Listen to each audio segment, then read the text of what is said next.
ज्योतिष शास्त्र में राजयोगों में बहुत से राजयोग गिने गए हैं और उन राजयोगों की गणना में बुधादित्य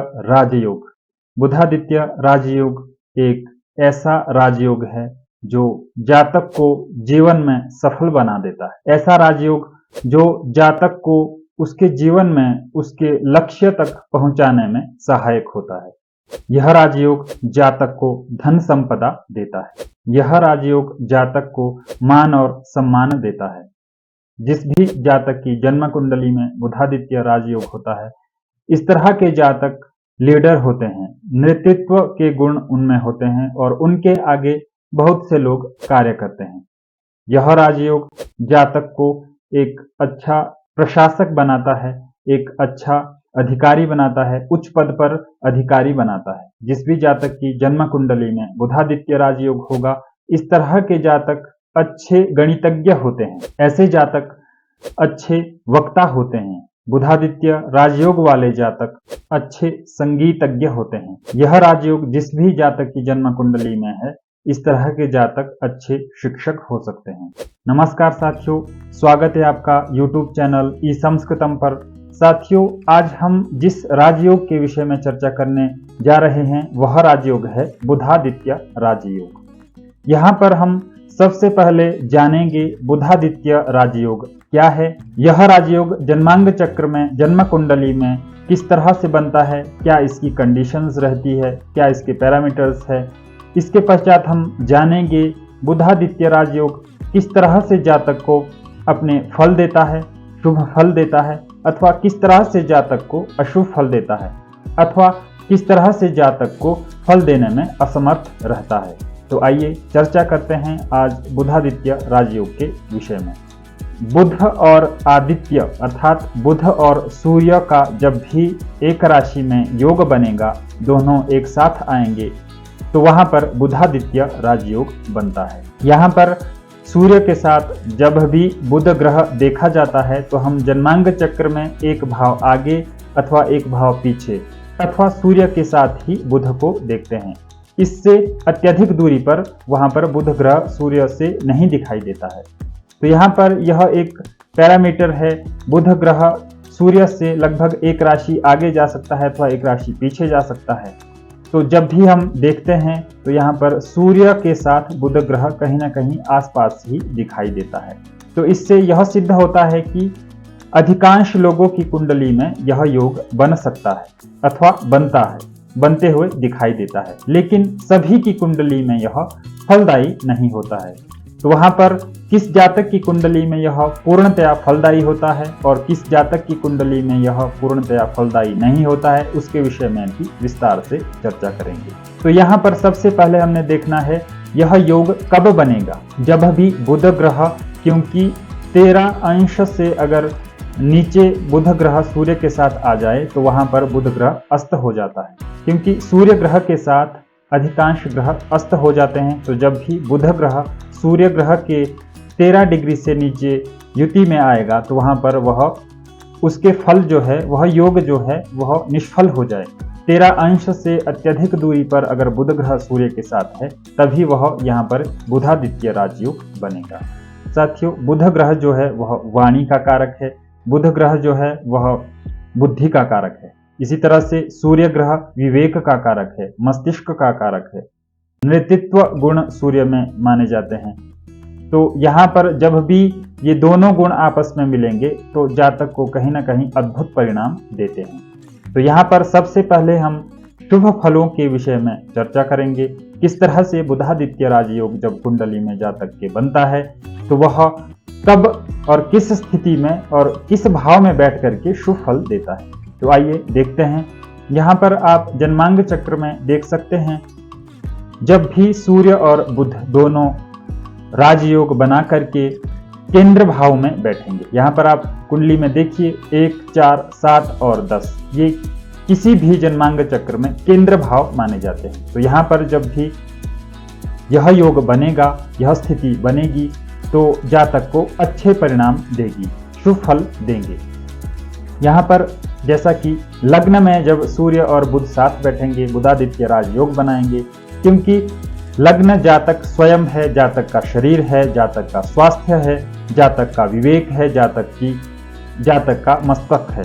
तो यहाँ पर जब भी बुध और सूर्य यह युति बना करके लग्न में बैठेंगे तो जातक को लग्न के लिए स्वास्थ्य की दृष्टि से अच्छे परिणाम देंगे। जातक एक अच्छा वक्ता हो सकता है, जातक एक अच्छा लीडर हो सकता है। तो इस तरह से हमने देखना है जब भी यह योग लग्न में बनेगा। इसी तरह से चौथे भाव में, क्योंकि चौथा भाव जातक का मकान है, भूमि है, जायदाद है, वाहन है, सुख है, साधन है, तो जब भी चौथे भाव में बुधादित्य राजयोग बनेगा, यह स्थिति बनेगी, तो जातक को चौथे भाव से संबंधित फलों में वृद्धि करेगा। इसी तरह से सप्तम भाव जो कि दाम्पत्य जीवन का है, क्योंकि दाम्पत्य जीवन किसी भी जातक के जीवन के लिए एक महत्वपूर्ण विषय है, तो जब भी बुधादित्य राजयोग सप्तम भाव में बनेगा तो जातक का अच्छा दाम्पत्य जीवन बीतेगा। इसी तरह से बुधादित्य राजयोग दशम भाव में अगर स्थित होकर के बने, क्योंकि दशम भाव जातक का स्टेटस है, दशम भाव जातक का प्रोफेशन है, कर्म है, आजीविका का साधन दशम भाव से देखा जाता है, पिता का विचार दशम भाव से किया जाता है। तो जब भी बुधादित्य राजयोग दशम भाव में स्थित होकर के बनेगा तो इस तरह के जातक कहीं ना कहीं अच्छे प्रशासनिक अधिकारी होते हैं, अपने कर्म को लेकर के अच्छे जुनूनी होते हैं।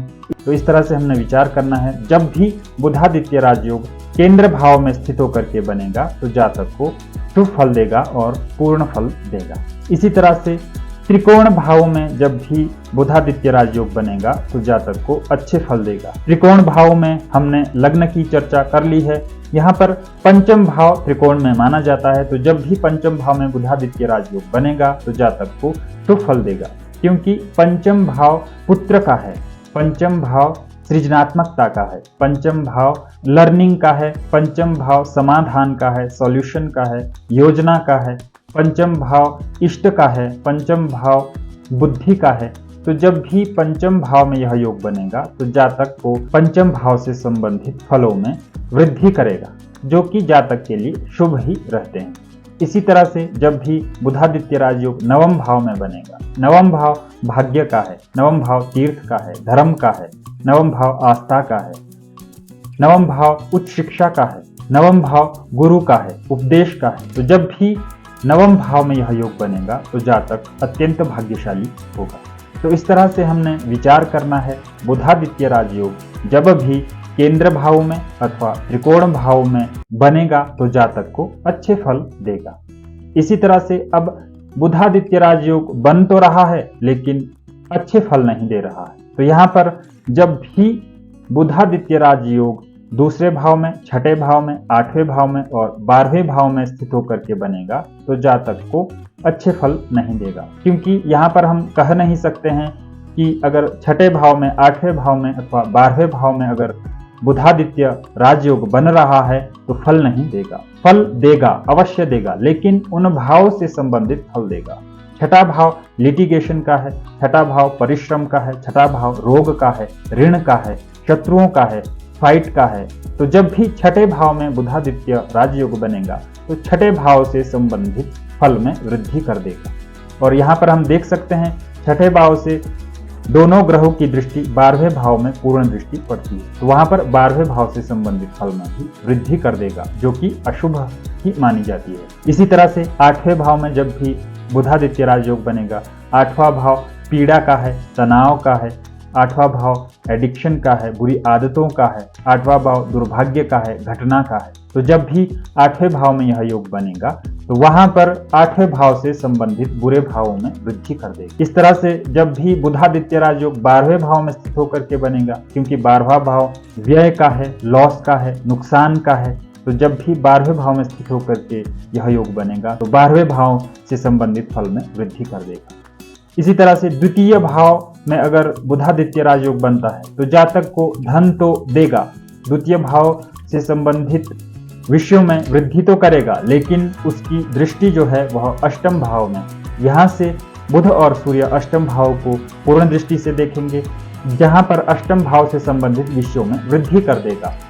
तो यहाँ पर हमने देखना है जब भी बुधादित्य राजयोग 6, 8, 12 जैसे बुरे भाव में स्थित होकर के अपनी युति बनाएगा अपना योग बनाएगा तो वहां पर जातक को बुरे फल ही प्राप्त होंगे। ये तो हमने देखे शुभ और अशुभ फल कब जातक को प्राप्त होंगे। जब बुधादित्य राजयोग बनेगा तो जब भी केंद्र और त्रिकोण भाव में बुधादित्य राजयोग बनेगा तो जातक को शुभ फल प्राप्त होंगे। इसी तरह से 6, 8, 12 जैसे भाव में जब भी बुधादित्य राजयोग बनेगा तो जातक को बुरे फल देंगे।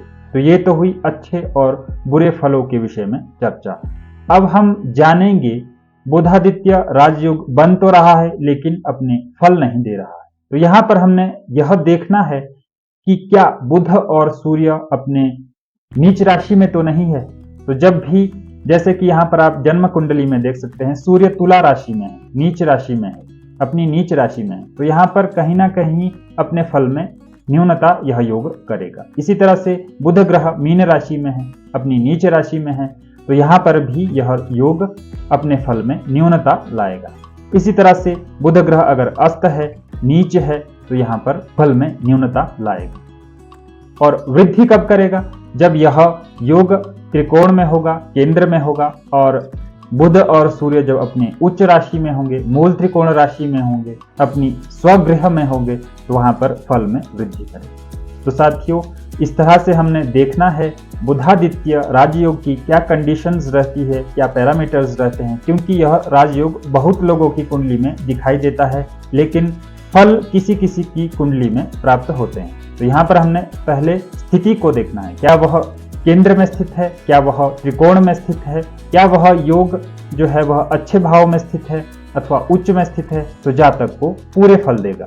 इसी तरह से 6, 8, 12 जैसे भाव में अथवा नीच राशियों में जाकर के अगर यह ग्रह बैठे हैं तो जातक को अशुभ फल के साथ साथ कहीं ना कहीं फल में अपनी न्यूनता करेंगे। तो इस तरह से हमने देखना है बुधादित्य राजयोग जन्म चक्र में किस तरह से बनता है और उसके किस तरह के फल जातक को प्राप्त होंगे।